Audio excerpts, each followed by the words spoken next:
guacamole in the It machine. was all over the place. It exploded. It was not a fun cleanup, but it was a great video. So I love it.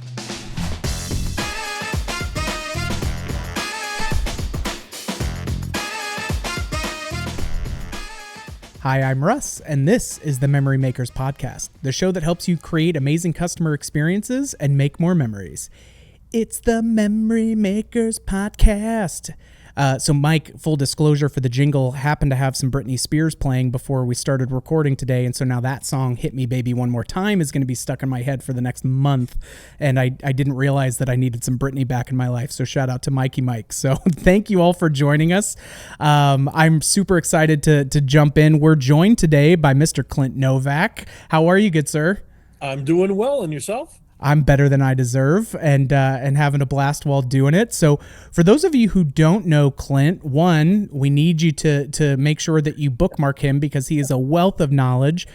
He's an owner and operator at his own venue, Planet Novak, which we'll talk a little bit about. He's a host of the host of the FEC Masterminds podcast, which is just getting its start, but some incredible episodes already. And so another great source of content as you're looking to just learn and grow and figure out how, what the next right steps are depending on where you're at in the business. He's also a wearer of all hats for Novak Consulting, and he's got years in the industry, both previously at A&A Global and before that as general manager of Funland of Fredericksburg, and I'm sure even some things before that. But Clint, we're so excited to have you on, man. That's a long title. We need to shorten that up a little bit. Well, it's it's when you are a man about the industry and you have been doing it as well and as long as you have, like you start to just the resume keeps stacking. Yep. So I feel like it's when you're at IAPA and you see somebody who has the badge who has like 15 of the things on there, that I'm getting there. Yes, I know. I recently went to a convention and they had kind of like pick your owns, and I'm like, well, I didn't know you could just like order a batch of these things. So that's going to be my shtick this year is I'm just going to order 15 of those things and just flex and having all of that stuff in there of like I'm a big deal. I love it. Well, hey, main topic for today, I wanted us to look at what are some existing trends and opportunities. Obviously, for current operators, noticing things like, hey, how do we start to combat things like traffic being down a little bit compared to previous years? Making sure that we're leaving no stone unturned. What are some good things that others are doing and seeing? And with you on the consulting side, doing these road trips and hitting up tons of sites over the last 6 months, it's been an incredible number. And we've been geeking out on some of those of like, oh, okay, this is what we're seeing here and seeing there. And I thought it'd just be a really good opportunity to pick your brain from what you're seeing across the country at different styles of venues and sizes and markets, but also some of the cool things that you get to see with Planet Novak and what are some of the fun things that you guys are doing there. So I'd love to start with, this is something that we're at least noticing on the creative work side, and I'm sure you're seeing more of it as well, where hey, we want to get started in the industry. We're not necessarily, looking at a full $6 million build out and up and, thousands of square feet kind of a thing. But there's some good opportunities in these mid-sized markets and smaller footprints that are becoming available. And what are some different models that we see that can take advantage of that and be right-sized for those types of markets and still bring something to the community? And you've obviously started Planet Novak, which is this claw arcade, type of an experience. And we've seen a lot more of those come about. And so I'm excited to pick your brain a little bit on, how that is working for you and what was kind of the genesis of that being your starting route. And then maybe talking about some other models that you've seen out in the field. So give me the skinny at 30,000 feet on what was the vision for Planet Novak and why the claw arcade type model was attractive to you in case there are others that are thinking of doing that type of an approach.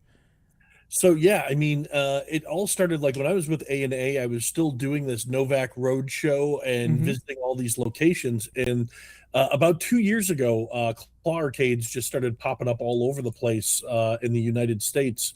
And so it was for me, it was a great entry level position to get into the arcade market as an owner, an operator. Obviously, I was running Funland of Fredericksburg, which was very different because it wasn't my money, and it was much bigger. This was something at a smaller scale that I was more comfortable at jumping into the market with. And so 3,000 square foot arcade in a mall. Mm-hmm. We have about 30 we what is it 32 play or 32 games, 42 play fields. Okay. And we're just past 6-7 months now being open, and we are doing better than we were anticipating. So we were hoping to do 5 million or 5 million. That would have been a great number. 500,000 we were hoping to do in the first year, and looks like we're going to get around 600. Fantastic. um, yeah, so it's been a really good start. There are some things that I learned along the way going to other claw venues, and then I said, well, we don't want to operate that way. We want to operate in a very specific way. And there's really, when it comes down to it, there's three different kind of claw arcades. There is a claw arcade that's going to be kind of a standalone. Like if you went to a Walmart there used to be like a Dunkin' Donuts or Subway there, and now it's just claw arcade, but there's no redemption or trade up. Mm-hmm. That is just like a claw room. Then you have the claw arcade where it's the model like Planet Novak where you trade up things that you win for redemption prizes, and then FECs are actually starting to add claw rooms or trade up areas to their actual FECs.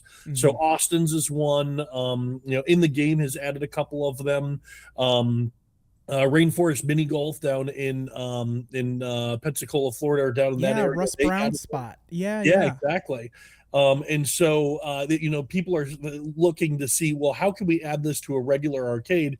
And there's definitely right ways and wrong ways of doing that, and I would be more than happy to go over that with people if they wanted more details, because as I go through and look at what some people are doing, it's working, and some people it's not working. Interesting. But what we're doing at Planet Novak that's different than just the regular claw arcades with the trade up concept is we first said we want to have merchandise that people want.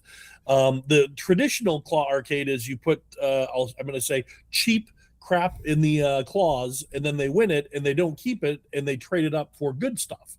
Okay. But we wanted to put good stuff in the claws, so when people walked in, they didn't understand how the trade up policy worked. They could see what was in there and they'd be like, oh, I want to win that, it's a Mario, or I want to win that, Mm-hmm. it's Kirby. And so they'll play it and they'll win it, but they also have the ability to use those and trade up for bigger plush or Xboxes or whatever they want to trade up for. And so that's a little different than the other ones. And the other thing that makes us different is our staff. Mm-hmm. Our staff is very attentive. They know when people walk in, they say hello. They're very welcoming.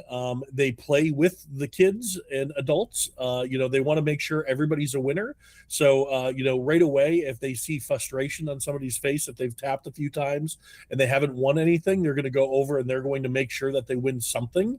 Yeah. So everybody's going to walk away with something. Most of the time, you're going to walk away with a bag of stuff if you're lucky. So, yeah, it's been, if you go to our Google reviews right now, we have 75 5-star Google reviews, and that's it. No 4, 3, 2, or 1s, just Nice. 5-star reviews. And most of it is about how great our staff is. Yeah. Well, and putting them and coaching them on, we need you to be either the caddy or the Sherpa, like you need to be this kind of source of trust and of, and let them feel seen when they come into the venue.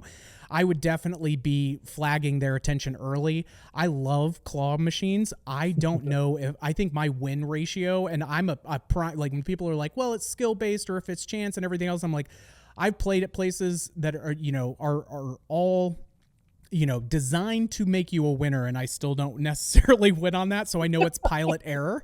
And so maybe I need to get coached up a little bit and have your team give me some better pointers, or maybe my depth perception is just wildly off. And yet somehow I'm passing the driving test. I don't know. I love this because when we first opened, we didn't have name tags. We had a very loose uniform policy. Uh-huh. And about 3 or 4 weeks into us being open, the staff came to me and said, "Can we buy name tags?" And I'm like, "Okay, do we need name tags?" And they said, "We're sick and tired of people referring to us in Google reviews as the tall guy with the beard," or they were just being very descriptive of the guy who had the beard and was tall was really good. And so it was like, yes, go get name tags. And now it's always Andrew is doing awesome or John is doing great. So it's That's right. I love it. I love it. Well, and so a great way of, hey, this is a 3,000 square foot starting footprint, and you can have, I think you said somewhere around the mid 30s as far as number of units, but then additional seats because some of those can seat a couple of them. Yep. When you're looking at that, so what were some of the things that you saw in this model? Because I'm just fascinated by, I love the idea of, oh, great, now we get to trade up 2 small things for a medium thing and everything else, and fell in love with that aspect because it encourages repeat play. It gives them that easy to learn, hard to master type of functionality that they need in order to, spend a little bit more time or a little bit more energy at your facility. What were some of the things that you saw that folks were doing with this that you were like, ooh, we need to stay away from that, with a 10-foot pole? I think the things that we wanted to stay away from was, again, the plush that is not performing well. And so, at Funland of Fredericksburg, I was a GM there for 8 years. We had 32 claw machines. So we had more claw machines at Funland than we currently do at Planet Novak. And now that we're doing Planet Novak, I'm going to say we were doing claw machines terrible at Funland of Fredericksburg. Like, we weren't putting the right things in there. We were just kind of using our gut. When something was in there, we'd let it stay in there forever. If something was bad, we would just let it sit in there and fester. We wouldn't change it out. We'd just be like, well, as soon as it's gone, then we'll put something else in. And that could be 6 months of a game not making any money. And so, one thing we put a rotating plush policy into place very early on. Justin, my director of operations, he's the guy who runs everything. But really, it boils down to every week we take 2 or 3 of our bottom performing plushes and we just take them out of the claws and we put new stuff in. Okay. And we're always rotating, always trying stuff. And so we, every month we put out a top 10 list of the plush that we have said, these are the plush that are working really well for us. We've reached out to other operators as well to see, hey, what's working for you? And we just kind of collect and then give that information out to other FECs, because obviously they don't know, if at Funland, I didn't have time to figure out what the most popular plush is. Yeah.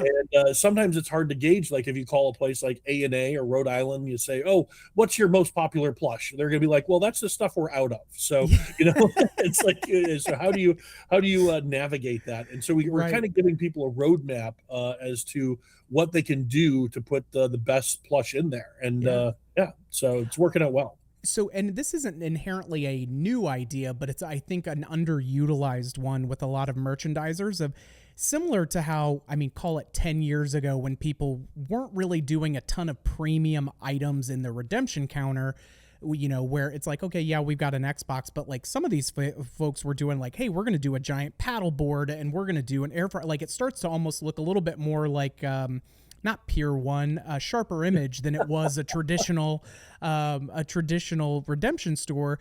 But being able to do that with the merchandiser games themselves, whether it's sports memorabilia or some, depending on your state, you can do gift cards or higher value pieces. Like some folks have done like designer shoes and different things like that. Are there any of those types of items or more premium items that you guys try to showcase as well for your whale crane operators? Yeah, I mean, we have, I think, this kind of started like, I would say even 5, 6 years ago with the Fantastic Prize cut to win style games, Yeah. where, instead of just putting a big plush animal in there, people started getting really creative. And since it's a game where when you cut the string, it opens up the door and you get everything in there, they started loading it up with crazy amounts of stuff. And so, at Funland, once we did a Nerf arsenal, we went to Walmart and we bought two of every gun they had and we put it in there and put extra, darts and all this stuff, and it was amazing. It looks amazing. Yeah. It took a long time for somebody to win because there's a lot of money invested into it.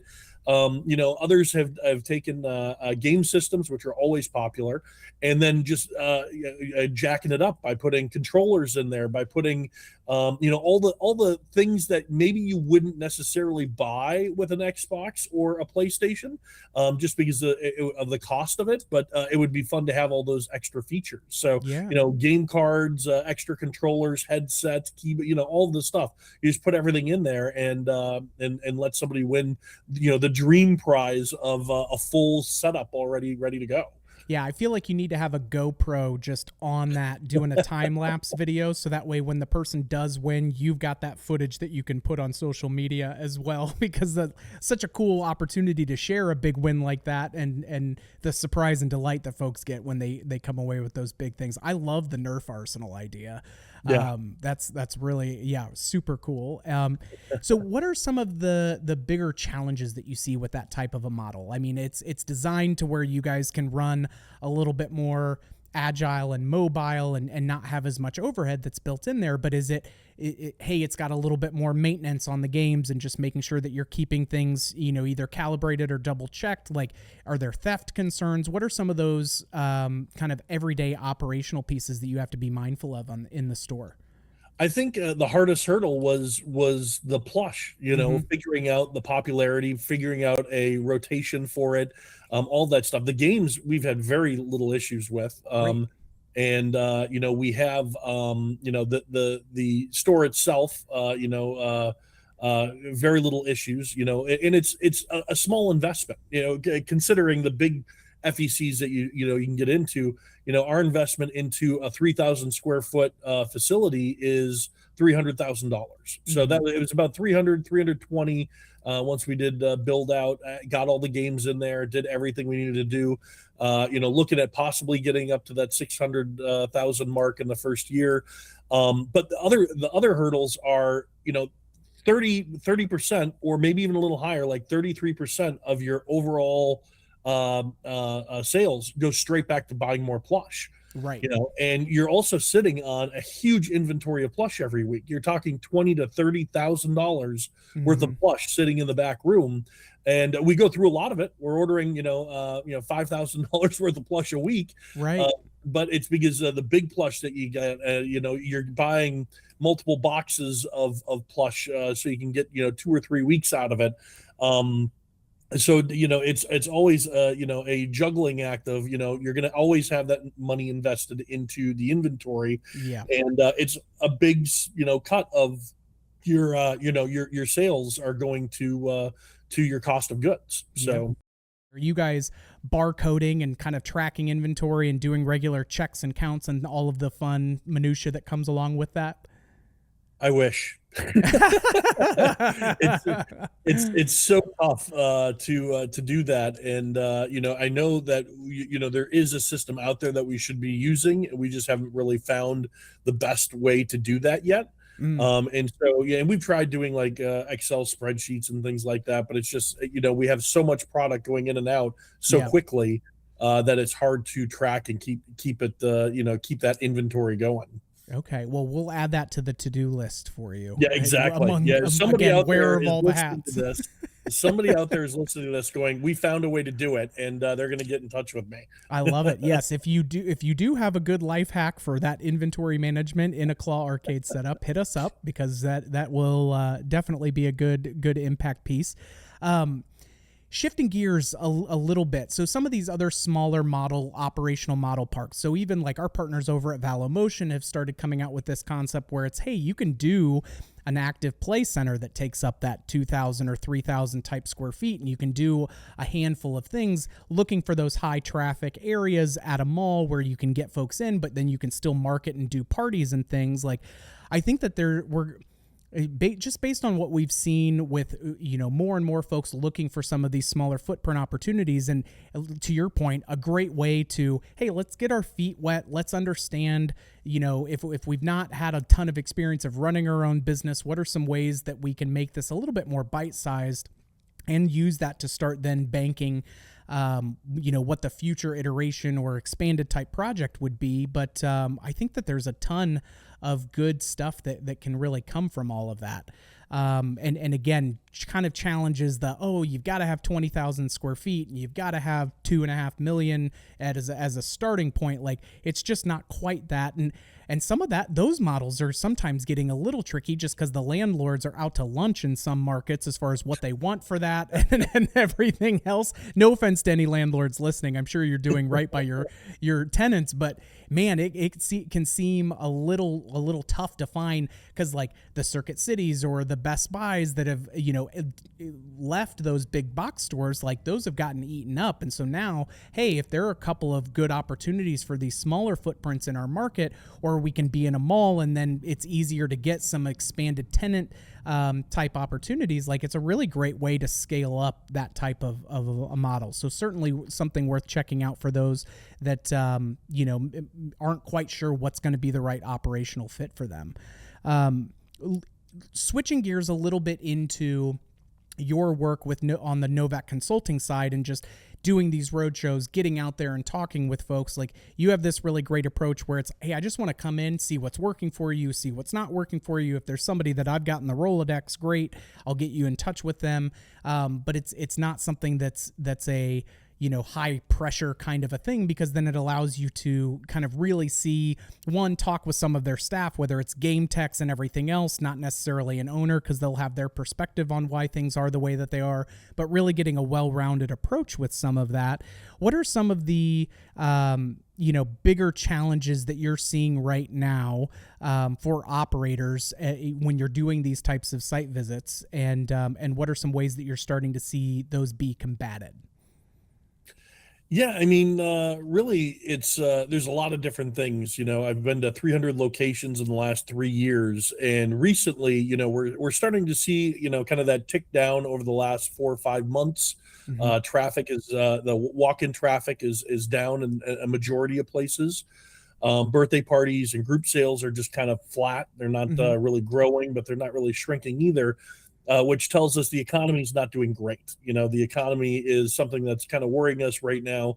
We don't know which direction it's going. Well, we know which direction it's going. It's going up, but we don't know when it's going to start coming back. And so, in the short term, that's hurting family entertainment centers because people don't have the extra money, the extra time, the extra cash to go out and spend on Mm-hmm. entertainment locally.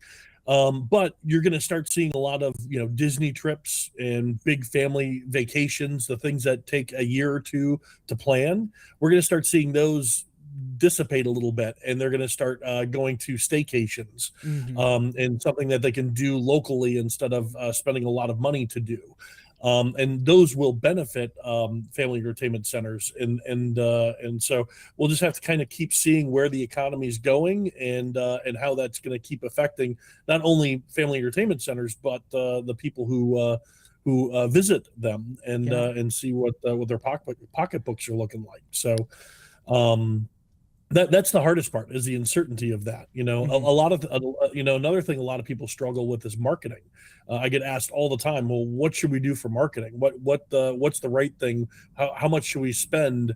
Where do we spend it? All those kind of questions. And so there's no real good one answer. It's a lot of little things that'll all add up to a good marketing presentation. So Yeah. um, and just if they're going to add another attraction, what can they add to their lineup and can they do it without adding labor to it, Yeah. and so it's like, what are the next, and then how much do they invest in it, because of the uncertainty of what's going on. And then, they're looking at, if they're getting if it's made in the US, that helps, because Hmm. tariffs are still kind of a thing, Yeah. depending on where you're getting your stuff from. So, there's a lot of questions out there, not a lot of answers. Yeah.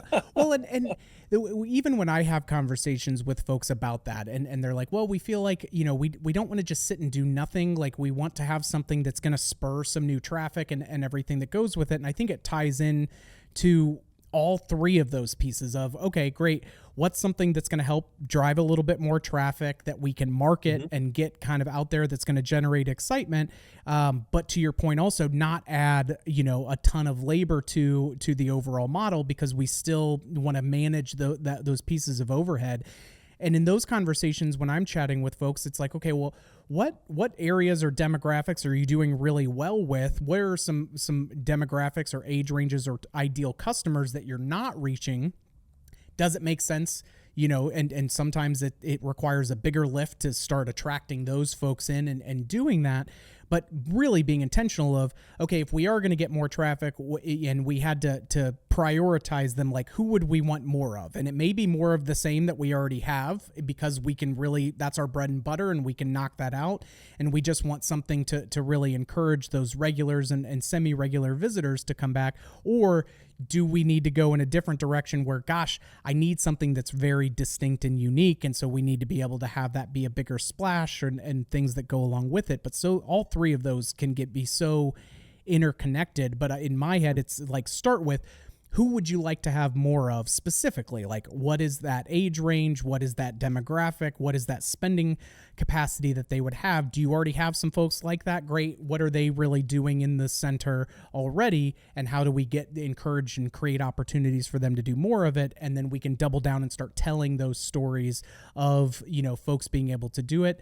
Man, I sound like a beaten horse sometimes with this, but like, even just showing people playing and having a good time. If it's a quick video clip of like, hey, just another Tuesday, amazing Tuesday here at Planet Novak or wherever it is, like showing people doing that to help drive a little bit more of that emotional connection, especially to your point with those bigger Disney trips getting scaled back. And as folks are kind of weighing what some of these things are going to be, great. Ooh, I can see myself doing that. I know that that's much more of an affordable route to go.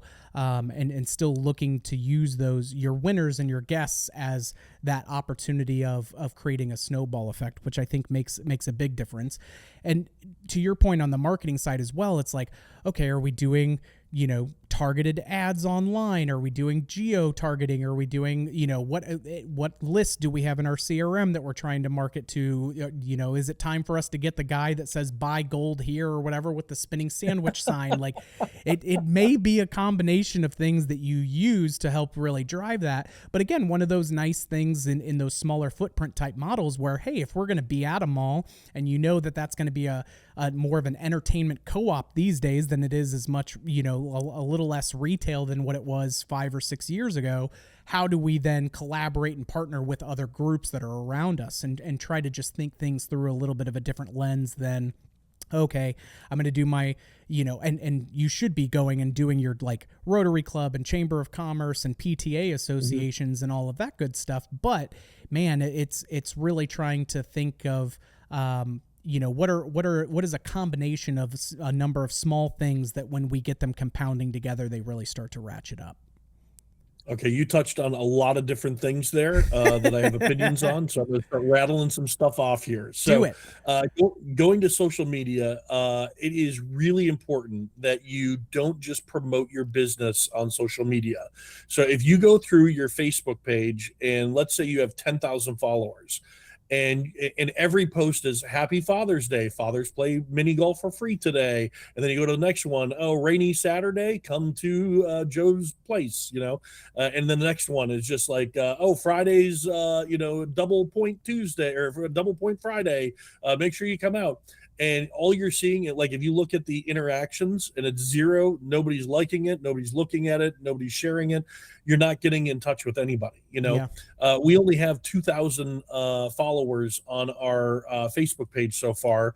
But we have a lot of interactivity with those followers because we're not posting that stuff. I mean, we are posting some of that stuff, but a majority of the things that we're posting are TikToks, Reels style videos that are topical, engaging. They're trending. Our employees are having fun with video to get people to pay attention to our social media, and that's super important. You have to engage with your fans in order to get them to look at the Saturday special, or whatever it is that you're posting about, that you need to get the word out. You're never going to get the word out because the algorithm's not going to put it out there unless people interact with something that you're doing. So you need to make sure that you're always posting fun stuff. Our only rule is don't make fun of the guests. So go out there, have fun.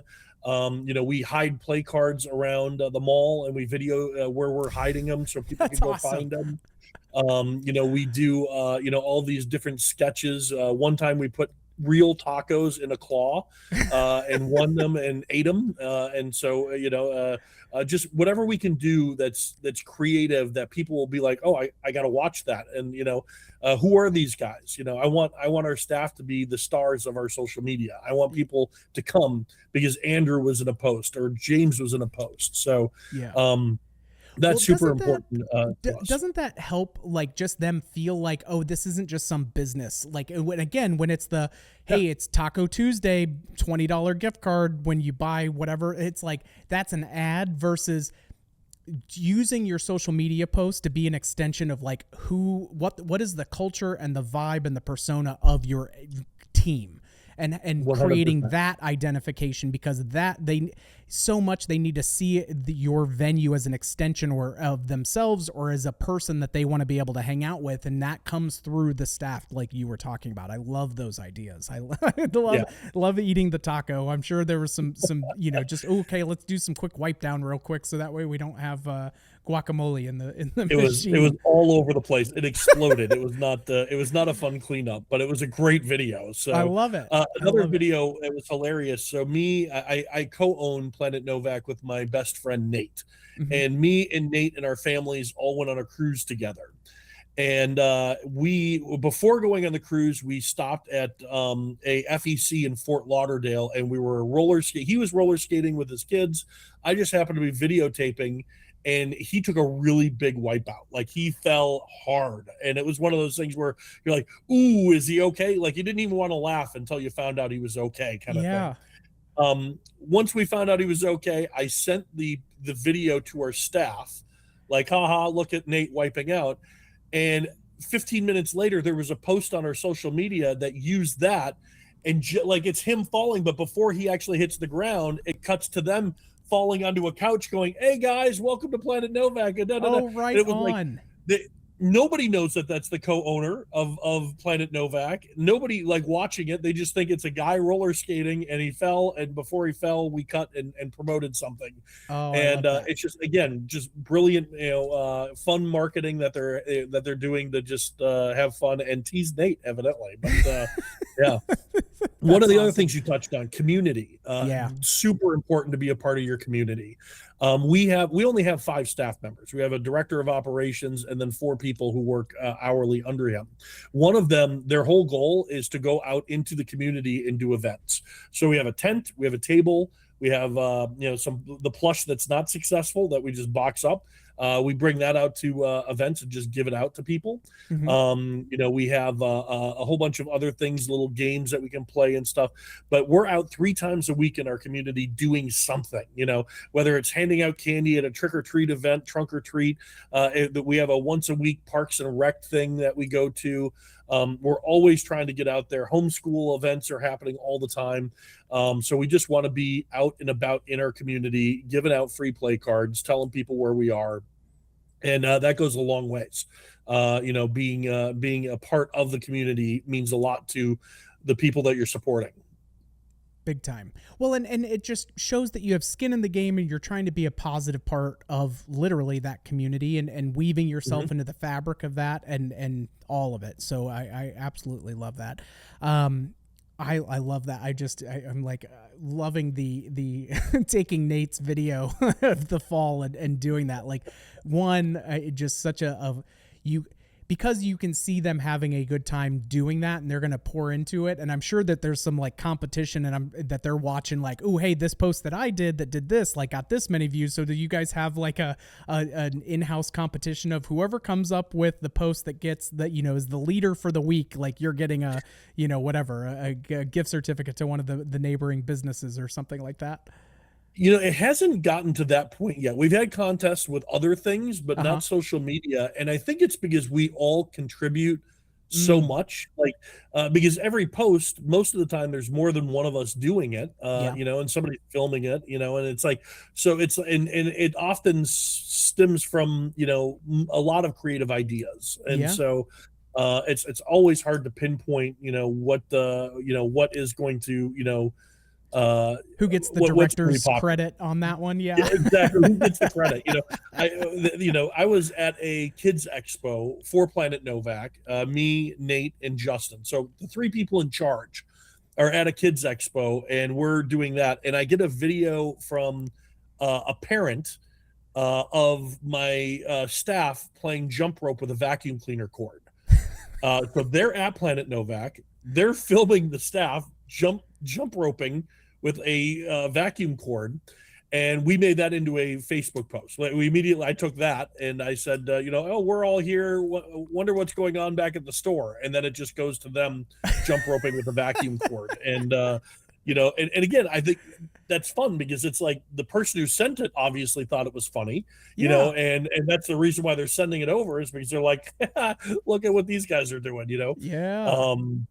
One of our favorite fans, she's like 4 or 5 years old. She comes like once a week, and one time, we haven't put it on social media yet, her mom took a picture of her in one of the claws, like the kid trapped in the claw kind of thing. And so we didn't put that on social media, but she thought it was funny to get a picture of her daughter sitting in the plush in one of the claws. 100%.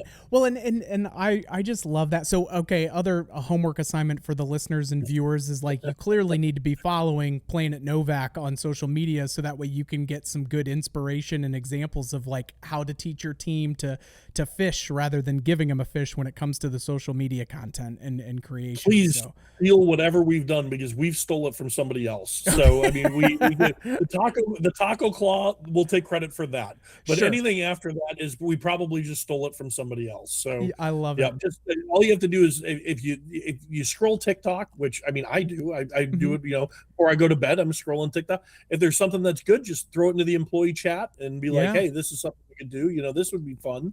Again, if you could try to make it where it is topical, trending, those are even better. So I love that. Well, and even the aspect of having like, if they're getting into like some little sketches and having recurring characters or things too, like there's all kinds of fun stuff that you can see where it's low stakes trial and error, because okay, great, if it didn't hit, let's try to understand maybe why, and then move on and keep tinkering and experimenting with it. And I love that. Okay, so last thing that I want to hit on with you before we let you go is looking at, you put two other things on here that are small things that people can do on a regular basis in order to make sure that they're not, missing something important. And one thing was talking about turning on your kiosk upsell feature, and the other one was making sure that your payout is correct on the game. So I'll lob those over to you and have you kind of take that and run with it. Yeah, I mean, if I go 300 locations, 298 of them didn't have the upsell feature on their kiosk, and it's super important because kiosks are, you're going to get anywhere between 30 and 50% of your people are just going to go to a kiosk and not to the person standing behind the counter. And Embed, Intercard, Amusement Connect, all of these guys, they have the ability to upsell you on your transaction. And what that means is, so they go and they select a play card. I'm going to buy a $50 play card.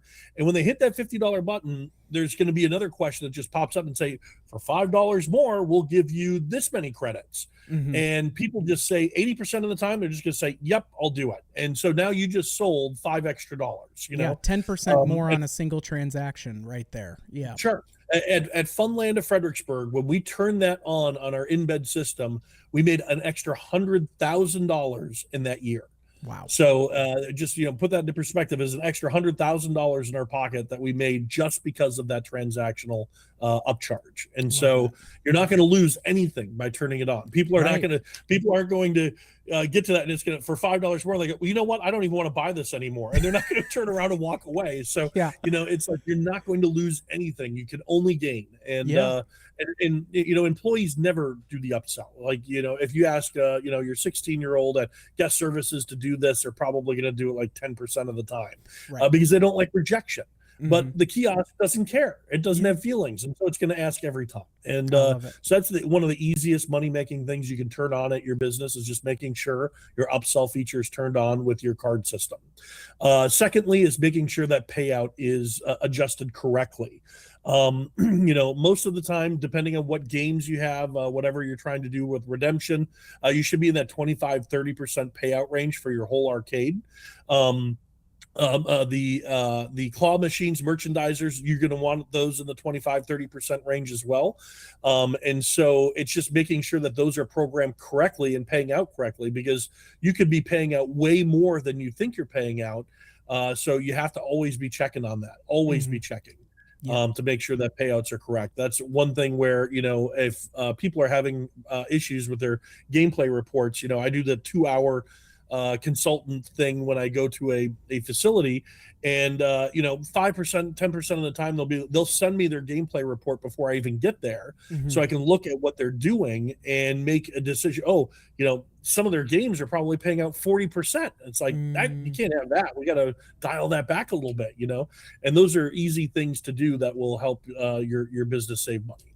I love it.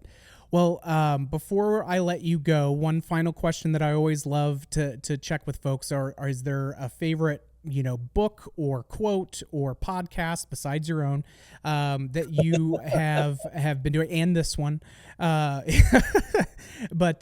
what's a book that you're really enjoying right now or rediscovering? So Harry Potter, I've been a huge Harry Potter nerd my whole adult life. So I don't read that often, but I do love audiobooks. And so the second version of the Harry Potter series, I've listened to 8 times all the way through, which takes 6 months of driving and going back and forth and doing whatever. They just came out with a new cast edition of the Harry Potter books. I'm on book 4 now, where all of the characters are actually cast and played by a different voice actor, and it has sound effects and everything. So it's really it's easier for your mind to picture everything that's going on, because they add, like, if it's a Quidditch match, you hear the cheering and shouting in the background and all that. They have some music and stuff. The only thing that upsets me about it is they don't actually put the Harry Potter music in it. It's just, kind of generic wizard music, I guess. Just an incredible revision of the books. And like I said, I'm on, a Goblet of Fire right now, and it's so good. So. I love that. Well, in such a neat way, because again, as a person who has a lot of windshield time driving here, there, and everywhere, like, I'm a big audiobook guy, and recently came across, and because I'm taking a little bit of like professional development break of like, I need to just sprinkle in some fiction here and do that. So I discovered this series. This is the opposite end of the spectrum as far as like clean and all of that Harry Potter is, where it's this Dungeon Crawler Carl series, and it's incredible. It's but the audiobooks are fantastic. The guy that's the voice talent, he does all these different characters, and it was just at a totally different level of what I've experienced an audiobook for. And it's got some definite like Deadpool level of like violence and language and stuff that goes into it. But I tell folks, like, if you haven't listened to this or come across this series yet, I tell them it's like Hunger Games Idiocracy and Ready Player One all kind of in one, piece. And so it's definitely opened up a new nerd frontier for me, but definitely a big fan of the audiobooks for sure. And, Wow. and then you had a favorite quote that you passed along as we were prepping for this episode that you shared. And so I wanted to make sure that you shared that one too, because I'm a big fan of it. You know the quote? Yes. If Really? it's the one Okay. I'm thinking of, is it from the Bruce Willis movie? It is not. Oh, okay, different one. Okay, so when I saw Red, it was attributed the as quote, the author. the quote is "Get busy living or get busy dying," and it's Morgan Freeman's character Red in the Shawshank Redemption. Different And Red. so Okay, yeah, I it's love it. I love it. It's because it's like, okay, you can sit here and die in prison, or you can do something about it, Yes. and so get busy living or get busy dying. I love a Shawshank Redemption. My stepdad's gonna be so mad. That was he and I's favorite movie. It was one of our go-tos that we would always watch. Okay, so I was thinking Bruce Willis Red, like that movie that he did. That's where it was coming from. So, I love that. Well, Clint, thank you so much for. I've had such a pleasure getting to geek out with you on this, and thank you all for joining us. If you liked what you heard, we always appreciate that 5 stars if we've earned it. And if you guys have ideas for new content or additional speakers or anything like that, hit us up on social media and we will be sure to wrap that into future episodes for sure. You can get it wherever you get your podcasts. Big shout out to Mikey Mike on the ones and twos working the Ultranet, and we have a blast doing this and hope that you guys had some amazing takeaways, and we'll catch you on the next one, troublemakers.